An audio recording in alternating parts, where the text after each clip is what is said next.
జయలలిత మరణంతో ఆమె రాజకీయ వారసత్వంపై నెలకొన్న సందిగ్ధతకు దాదాపు తెరపడింది. అన్నాడీఎంకే పగ్గాలు అందుకునేది శశికళేనని ఆ పార్టీ విస్పష్ట సందేశం ఇచ్చింది. శశికళే పార్టీ తదుపరి ప్రధాన కార్యదర్శి అని అన్నాడీఎంకే అధికార ప్రతినిధి పొన్నయ్యార్ స్పష్టం చేశారు.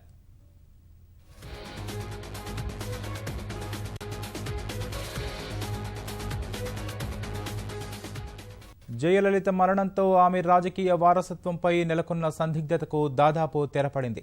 అన్నాడీఎంకే పగ్గాలు అందుకునేది శశికళేనని ఆ పార్టీ విస్పష్ట సందేశం ఇచ్చింది. శశికళే పార్టీ తదుపరి ప్రధాన కార్యదర్శి అని అన్నాడీఎంకే అధికార ప్రతినిధి పొన్నయ్యార్ స్పష్టం చేశారు.